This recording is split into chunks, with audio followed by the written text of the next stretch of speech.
Henri Sagnier. Bonsoir, toujours la politique à la une du journal. À 42 jours de l'élection présidentielle, Pierre Bérégovoy est l'invité du journal de 20 h. Interview clé en compagnie d'un homme dont le nom est de plus en plus cité dans l'entourage du président de la République.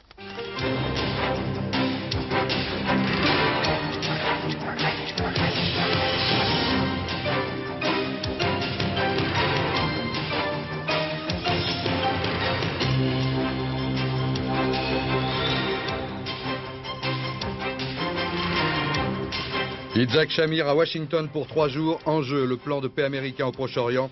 Le secrétaire d'État George Shultz tentera d'infléchir l'hostilité du Premier ministre israélien aux principales propositions des États-Unis. L'arrivée de Felice Casson à Paris, le juge de Venise et son homologue français Michel Legrand vont confronter leur dossier sur le rôle des filières italiennes dans l'affaire Luchaire. Les OPA, les offres publiques d'achat sous surveillance. Édouard Balladur annonce des modifications de la réglementation. Le ministre des Finances veut éviter les excès qui se multiplient à la Bourse de Paris. Le décès d'une malade relance l'affaire Lagarde. Le cancérologue niçois est en prison depuis 1 mois pour avoir pratiqué sur ses patients un traitement interdit en France, l'interleukine 2. Une journée supplémentaire de détention pour Marcel Fontaine, Jean-Paul Kaufmann, Marcel Carton. Les otages français au Liban n'ont toujours pas été libérés. Pierre Bérégovoy, bonsoir. On va tout de suite faire dans le concret. Ai-je devant moi le futur directeur de campagne de François Mitterrand? Pour l'instant, je suis dirigeant du Parti Socialiste. Ça a le mérite d'être clair. Mais vous n'êtes pas postulant au poste de directeur de la campagne? J'ai pour habitude de faire ce qu'on me demande d'accomplir. Mais, mais vous êtes déjà désigné. C'est vous qui le dites? Oui. Non, non, non, non. C'est pour ça que vous invitez. Lorsque le président aura pris sa décision, il fera connaître son équipe de campagne. Et à ce moment-là, les choses seront parfaitement claires. Alors, on a du mal à vous croire, j'y ai répondu. On a du mal à vous croire, monsieur Bérégovoy. Bon, le président va sans doute solliciter un nouveau mandat. Il a mis en place déjà sa logistique. Il y a des hommes qui ont été pressentis. Vous l'avez rencontré, vous en avez parlé, non? Je le rencontre depuis toujours, et en particulier depuis 2 ans, régulièrement. Rien n'est changé à nos visites habituelles, à nos rencontres habituelles. Entre nous, vous n'êtes pas dans visites que je fais en sa compagnie dans la Nièvre. Vous n'êtes pas dans une position facile quand même. Le président a tranché, mais il ne dit rien. Et puis vous devez affronter les rumeurs, répondre aux questions des journalistes. Non, faites-moi confiance. Les choses me paraissent claires. Le président de la République est président. Il fera connaître sa décision, et je souhaite que cela soit le plus tard possible. Pour une raison très simple. C'est que nous sommes dans une situation particulière, monsieur Sagnier. Cette fois-ci, nous avons un Premier ministre qui est candidat. Ce n'était pas le cas dans les élections présidentielles précédentes. Et on voit bien ce que cela donne. Un Premier ministre qui est candidat, un gouvernement qui est partagé en 2 camps. Il y a ceux qui soutiennent M. Barre, ceux qui soutiennent M. Chirac. Il en est même qui n'ont pas l'air d'accord entre eux. Je pense à M. Léotard et à M. Mengri. Ce qui fait que la France n'est plus gouvernée. Il est donc absolument indispensable que le président accomplisse jusqu'à l'extrême limite que lui fixe la loi son mandat de président. Je crois que c'est important pour la France. Et je le dis avec sérieux parce que le Premier ministre est candidat, et vous voyez bien ce que cela donne. Oui, mais vous dites que ça ne s'était jamais produit. Non, ça ne s'était jamais produit. C'est vrai, mais Jacques Chirac et François Mitterrand ne sont pas du même camp. La situation est tout à fait différente aujourd'hui. Écoutez, M. Giscard d'Estaing n'était pas du même camp que M. Messmer en 1974. Et on pourrait trouver d'autres exemples. Mais j'insiste sur ce point, et je crois que les Français peuvent parfaitement comprendre cela. Il y a une loi, elle vaut pour le président de la République, elle vaut pour tous les candidats. Le président de la République est fidèle à cette loi, il n'est pas obligé d'annoncer sa décision maintenant. Et d'autre part, je crois qu'il y a l'intérêt de la France. Et l'intérêt de la France, croyez-moi, François Mitterrand en est très soucieux. Et il a des relations internationales à maintenir, il y a des visites à l'étranger, aujourd'hui en Allemagne fédérale, à la fin de la semaine en Espagne. Je crois qu'il est donc important que le président de la République soit candidat, disons, dans les limites fixées par la loi, mais le plus tard. Nous y reviendrons tout à l'heure. En 2 mots, M. Bérégovoy, à quoi avez-vous pensé quand vous avez vu fleurir cette affiche Je trouvais que c'est une bonne initiative de Claude Germont. Oui, tout à fait. Nous allons y revenir. Il y a eu beaucoup de bruit, effectivement, autour de cette affiche. Certains ont cru que les affiches du candidat Mitterrand étaient en fabrication. En réalité, il ne s'agissait, vous l'avez dit, que de l'initiative personnelle d'un député socialiste. Reportage de Véronique Auger. Déception. Ces morceaux de papier découverts dans les poubelles d'une imprimerie d'Antony ne sont que les bouts d'une vraie fausse affiche. Celle d'un aficionado de François Mitterrand, Claude Germont, le député-maire socialiste de Massy. Rien à voir, paraît-il, avec la future campagne officielle du président. Claude Germont l'a confirmé. Et pourtant, le RPR, auteur du scoop, n'y croit toujours pas. Ça coûte très cher, une affiche de 4 mètres par 3. Alors je n'imagine pas qu'on puisse faire ça au plan local sans le faire également au plan national. C'est donc une initiative qui est coordonnée et si elle a lieu là, elle a lieu aussi ailleurs. Les apparences sont souvent trompeuses. En l'occurrence, elles servent bien les lieutenants de Jacques Chirac qui font tout en ce moment pour pousser leur adversaire à sortir de sa stratégie du petit pas, une stratégie qu'ils jugent hypocrite vis-à-vis des Français. Oui, Jacques Séguéla a déclaré ce matin que les affiches sont prêtes et qu'elles n'auront pas un titre aussi plat. Vous pouvez confirmer? Je pense que Séguéla fera de très bonnes affiches. Merci. On se retrouve donc dans quelques instants en compagnie de Paul Amar.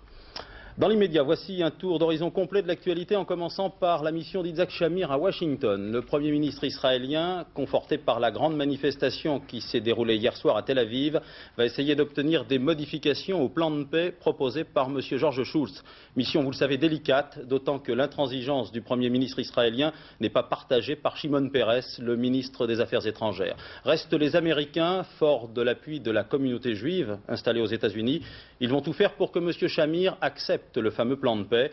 Les Américains se souviennent aussi, et c'est important, à quel point M. Begin avait été intransigeant avant la signature des accords de Camp David. Paul Naon à Washington. À son départ de Tel Aviv, comme à son arrivée aux États-Unis, Yitzhak Shamir a réaffirmé son opposition totale au plan de paix américain.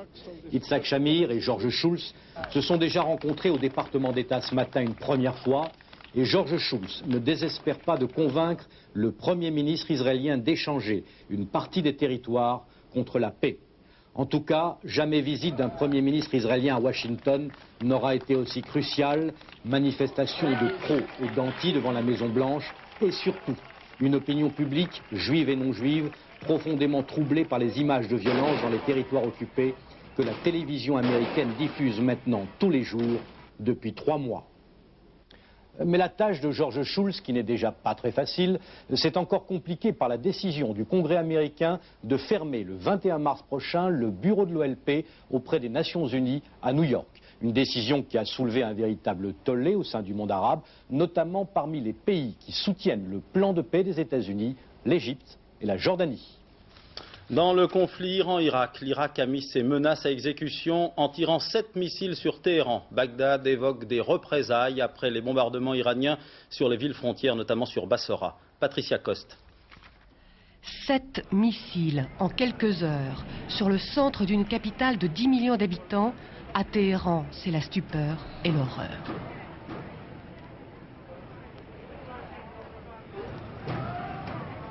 Les habitants qui avaient cru à une trêve vendredi dernier recommencent à quitter la ville. D'autres se sont rassemblés dans les mosquées pour prier. Les dirigeants iraniens annoncent des représailles sur l'Irak, pour l'instant limitées. 2 missiles sur Bagdad, les Irakiens n'en ont reconnu qu'un seul. Téhéran, à l'évidence, n'a pas les moyens de rendre coup sur coup.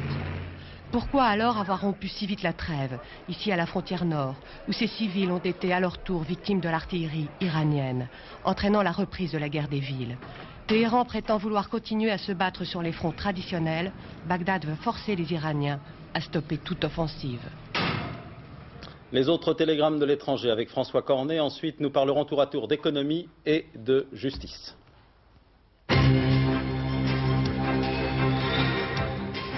Mikhail Gorbatchev veut resserrer les liens avec le plus indépendant des pays socialistes. Il va passer 5 jours en Yougoslavie pour cette première visite d'un secrétaire général du PC soviétique depuis 12 ans.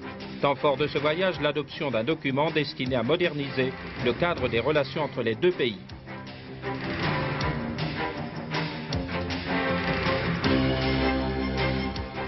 Incertitude ce soir encore dans la négociation de Genève sur l'Afghanistan. On attend au Palais des Nations la prise de position définitive du gouvernement pakistanais dont dépendra le retrait des 115 000 soldats soviétiques que Mikhail Gorbatchev s'est engagé à entreprendre à partir du 15 mai si un règlement intervient à Genève avant demain, 15 mars.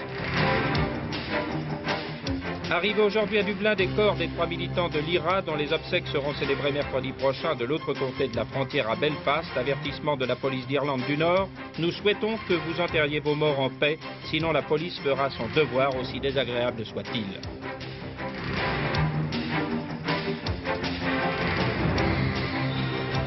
Nous Nouvelle vague de violence en Espagne, 3 blessés ce matin à Madrid dans une explosion au siège de la Confédération syndicale des fonctionnaires. L'engin explosif avait été placé dans un placard. Un minibus de la police nationale détruit par explosif à Vigo. Colis piégés désamorcés dans différentes villes espagnoles. Leurs destinataires, les directeurs de prison où sont incarcérés les membres de l'ETA militaire. Trafic d'armes entre la France et l'Iran. Suite, le juge Felice Casson est arrivé à Paris cet après-midi. Il va tenter d'apporter des éléments supplémentaires au juge Legrand qui enquête, vous le savez, sur l'affaire Lucher. Le problème étant de savoir si Lucher a continué de vendre des armes à l'Iran par l'intermédiaire de ses filiales italiennes après mars 86. Reportage de Pascal Deschamps et Pierre-Laurent Constant. Felice Casson, un passager anonyme ce matin au milieu de la foule des touristes à l'aéroport de Venise. Son voyage aura été tenu secret jusqu'au dernier moment. Ce matin encore, il relisait dans son bureau du palais de justice les dossiers qu'il a choisi d'apporter au juge Legrand.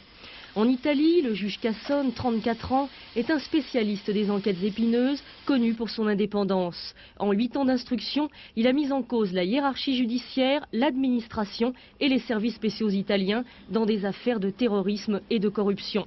Cette fois, il s'est attaqué au trafic d'armes à destination de l'Iran. Son enquête l'a mené dans les bureaux des filiales italiennes de la société Lucher. Dans ses bagages, il apporte les pièces qui prouvent que ces 2 filiales ont continué à vendre des armes à l'Iran après 1986. En Italie, il a déjà inculpé 15 personnes, mais la Lucher pouvait-elle ignorer les activités de ces 2 filiales? C'est à cette question que le juge Legrand va peut-être pouvoir répondre maintenant grâce à un nouvel allié, le juge Casson. Super.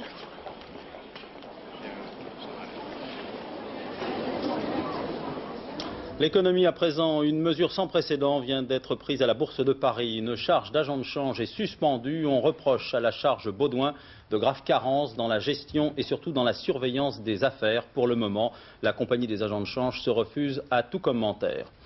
On ne joue plus avec les OPA, visiblement préoccupés par les vagues d'offres publiques d'achat qui déferlent sur la France. Édouard Balladur a annoncé ce matin en conférence de presse quelques nouvelles règles en la matière. Jusqu'à présent, vous le savez, une société ou un groupe pouvait prendre le contrôle d'une autre société ou d'un autre groupe par le biais d'une simple opération boursière. Désormais, ce sera un peu plus dur. Il faudra au moins déclarer ses intentions. Claire Chazal. Une première. Ces salariés de la télémécanique ne manifestent pas pour défendre leur pouvoir d'achat, mais pour s'opposer à l'OPA lancée par Schneider sur leur entreprise. Et ils ne sont plus seuls, car les cadres de Rhin-Rhône, eux aussi, entendent refuser l'offensive de cette entreprise, Bolloré Technologies. En fait, avec l'explosion du marché financier, les OPA arrivent par vagues. À peine une douzaine de tentatives en 86 et 87, on en compte déjà 10 sur les 2 seuls premiers mois de 88. Les sociétés se bousculent à la corbeille pour racheter, parfois discrètement, des blocs d'actions au prix fort et finalement prendre le contrôle d'une entreprise sans que ses dirigeants aient pu dire ouf. Bien sûr, les OPA peuvent permettre de soutenir les cours et pousser des managers assoupis à se remettre en question. Mais le capitalisme risque aussi de payer ce surcroît de dynamisme par la déstabilisation du personnel. Édouard Balladur vient pour cela de réagir. Désormais, tout raider devra déclarer ses intentions très tôt, dès lors qu'il souhaite acquérir plus de 10% du capital d'une société. Mais il devra aussi être tout à fait clair sur ses ambitions et dire par exemple s'il s'agit d'un simple apport de titres ou d'un vrai projet de restructuration. Et pendant ce temps-là, la valse des OPA continue de l'autre côté de l'Atlantique. Hachette vient de lancer une OPA sur l'éditeur américain Grolier. Si l'affaire se concrétise, Hachette deviendra le numéro 3 de l'édition mondiale. Cet après-midi à Wall Street, le titre de la firme américaine Grolier a gagné près de 50%. 1,5 million d'actions auraient déjà changé de main. Demain soir, grâce à nos correspondants aux États-Unis, nous vous présenterons un reportage complet consacré à cette affaire.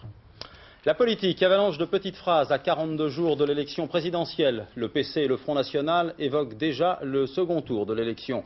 Pour Roland Leroy du Parti communiste, ceux qui voudront voter pour François Mitterrand pourront le faire tout à fait tranquillement lors du second tour. Fin de citation.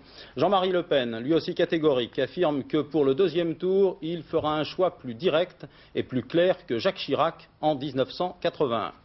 Raymond Barre s'en prend à François Mitterrand. Le président, a-t-il dit, tente d'endormir les électeurs en éludant les problèmes graves. Aujourd'hui, dans la région de Lyon, le candidat Barre côtoyait les étudiants. En toile de fond, la jeunesse européenne. Reportage de Claude Régent. Tous les autres voteront pour lui, balisés. Pas une seconde pour dîner, nos voitures libres portées, pour l'avenir de tout le pays, pour nous travail. Déjeuner chantant pour Raymond Barre.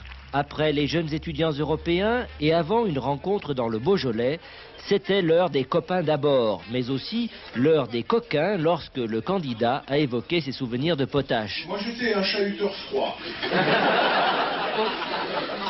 Il y a une histoire qui me revient à l'esprit, je vous la raconterai quand nous serons uniquement entre garçons. L'histoire a donc été partagée entre hommes. Les choses sérieuses seront peut-être pour ce soir. Raymond Barre devrait parler de sport. Tête-à-tête Mitterrand-Kohl aujourd'hui en Allemagne, à quelques kilomètres d'Offenbourg. En principe, c'était l'avant-dernier voyage du président Mitterrand avant l'élection présidentielle. Les deux hommes ont essentiellement parlé de l'Europe et du désarmement, mais en filigrane, il y avait bien sûr une échéance électorale. Gilles Rabin. Promenade franco-allemande sur les berges de la Durbach, une rivière de Forêt-Noire qui servait jadis de frontière entre l'Alsace et l'Empire des Habsbourg. Rencontre de travail sans résultat concret. Pour le président Mitterrand et le chancelier Kohl, il s'agissait de mettre la dernière main au brouillon du sommet de Hanovre qui, en juin prochain, définira les contours du grand marché européen. À la vérité, un seul sujet intéressait la presse. Le président sera-t-il candidat ? Dans ce Bade-Württemberg, lui aussi en campagne électorale, c'est un journaliste allemand qui a posé la question, sans évidemment obtenir de réponse. Si vous voulez que je réponde à cette question, j'avais compris que vous vous intéressiez davantage à la relation franco-allemande. Je vais dire seulement que c'est un sujet que j'aborde peu et pas du tout dans un pays étranger, même ami.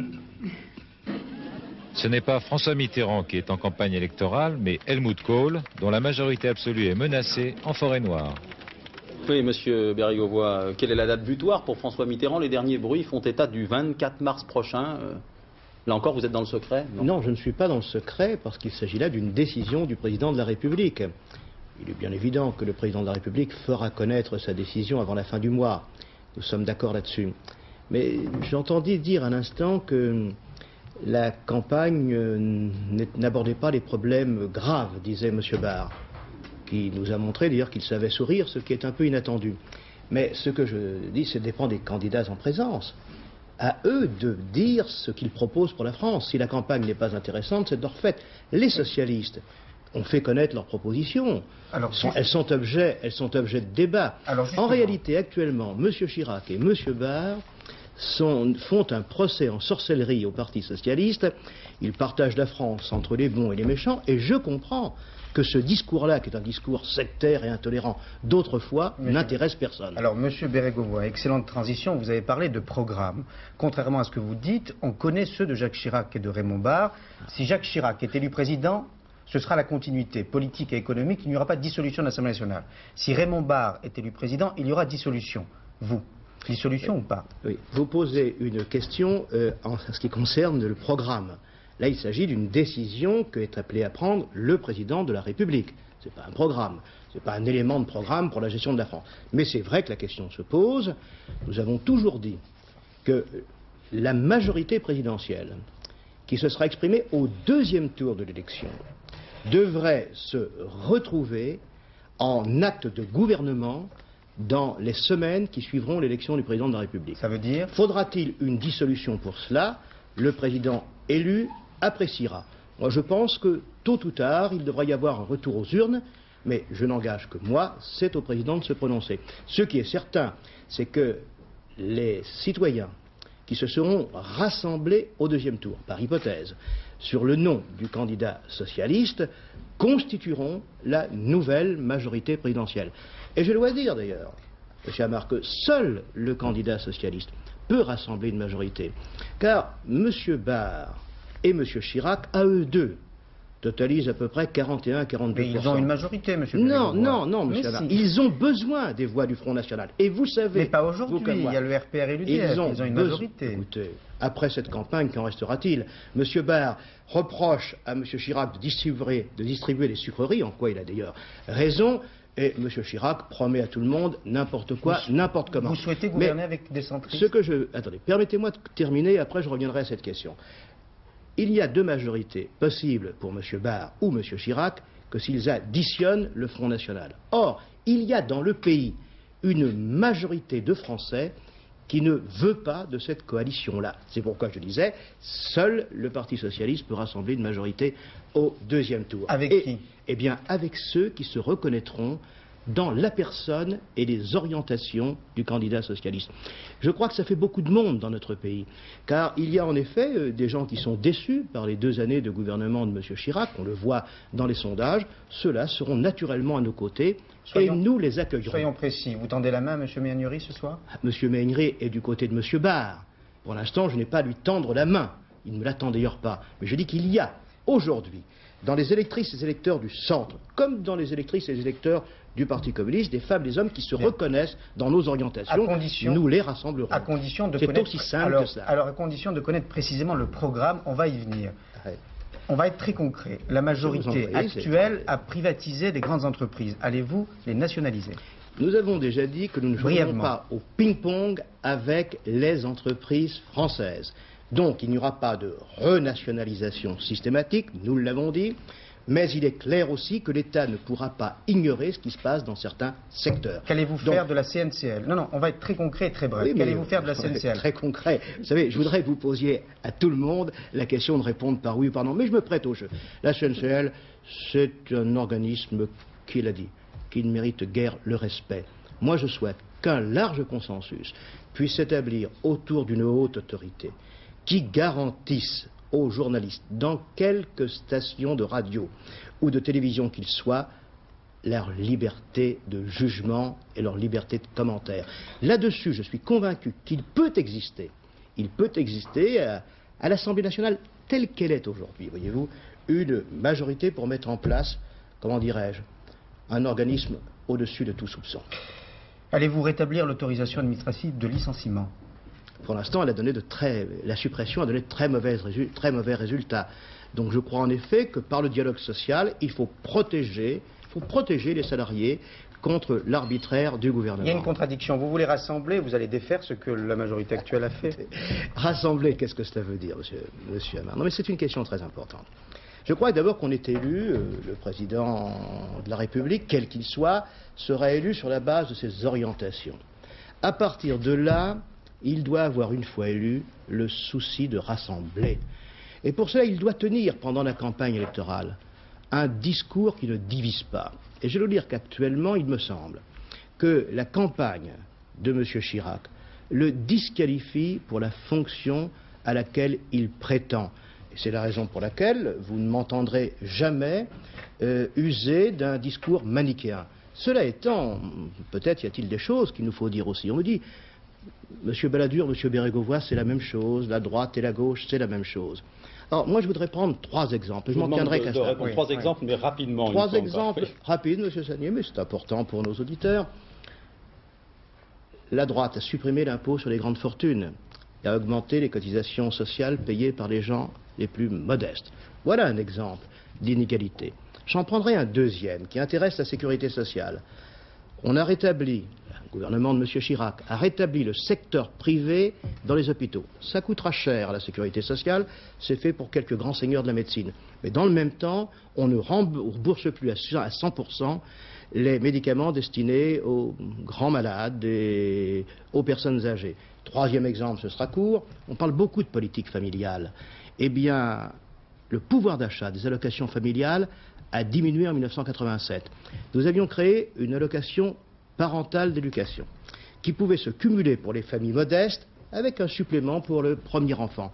Eh bien, savez-vous que le gouvernement a supprimé cette disposition, tant et si bien que les familles les plus aisées ont touché 1 000 francs de plus par mois et les plus modestes 100 francs seulement. Eh bien, voilà quelques axes, voyez-vous, de nos propositions. On ne fait pas de bonne économie sans justice sociale, c'est au fond le seul message que je voudrais vous donner ce soir. M. Bérégovoy, nous vous remercions. En tout cas, on a eu l'information, il avait ce soir, le président sera candidat, c'était implicite mais très clair.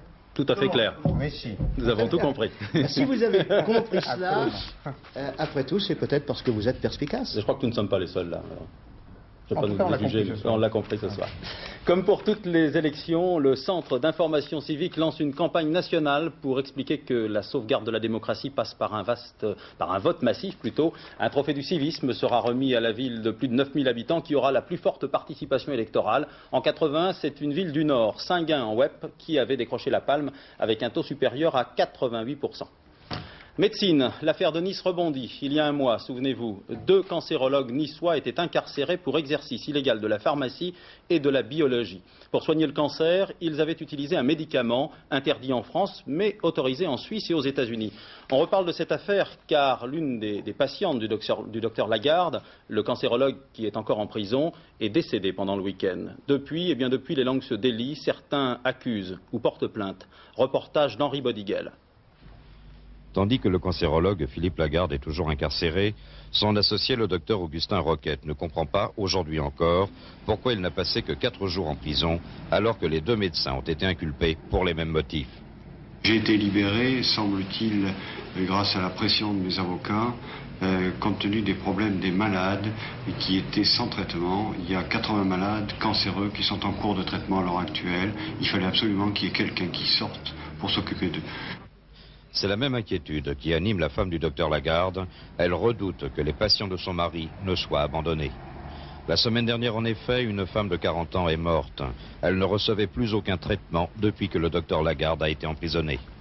Donc ma sœur est restée sans soins. L'issue a été fatale. Le docteur Lagarde n'a pas pu faire son traitement qui m'avait été promis pour ma sœur. Tandis que se multiplient les témoignages de sympathie en faveur des 2 médecins, témoignages de patients guéris ou de patients en cours de traitement, ce sont aujourd'hui d'autres médecins qui ont décidé de signer une pétition en faveur de leurs confrères accusés. En sport, Franck Picard persiste et... Non, c'est là. Ouais, je ne sais plus où j'en suis, c'est là.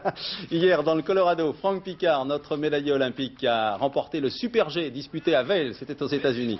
Picard devance dans l'ordre l'Allemand Weissmeier, Marcus, et le Luxembourgeois Marc Girardelli. C'est la première victoire du skieur des saisies en Coupe du Monde.